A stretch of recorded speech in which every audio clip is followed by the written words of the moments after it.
食物過敏係指身體嘅免疫系統對某些類型嘅食物反應過度，引起過敏反應嘅食物稱為過敏原。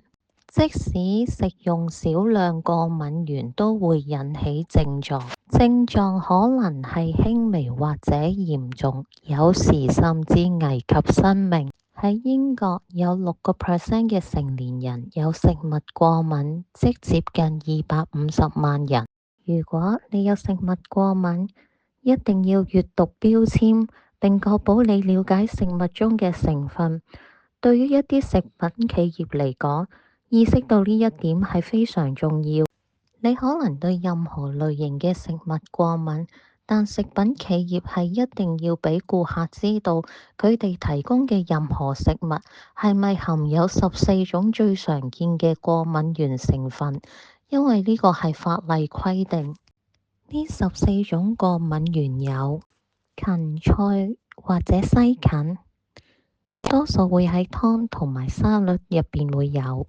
含有麩質嘅穀物，例如小麥、黑麥、大麥同燕麥等等。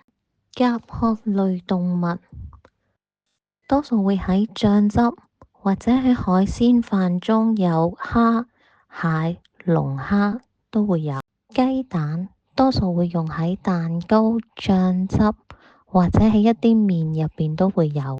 魚可以會喺醬汁或者調味料中都會含有，例如燒烤醬。乳腺豆通常會用喺麵包、肉製品、糕點同埋一啲麵食都會含有。牛奶通常會喺牛油、芝士同埋乳酪等等嘅食物。軟體動物例如青口或者係生蠔等等。芥末用喺各種嘅醬汁、沙律醬或者係加工嘅肉類，例如漢堡。花生通常用喺人造香料，會喺蛋糕或者係餅乾等等入邊都會有。芝麻通常會喺麵包、芝麻油、芝麻醬或者鷹嘴豆泥入邊嘅糊狀中嘅食物都會含有。大豆例如豆漿、豆腐、芽菜等等。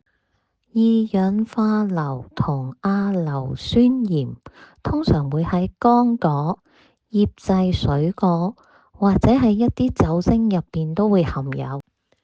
植物堅果例如杏仁、榛子、合桃、巴西堅果、腰果、山核桃、開心果同埋夏威夷果仁等等。呢啲果仁入邊最常用喺朱古力同埋烘焙嘅食品中。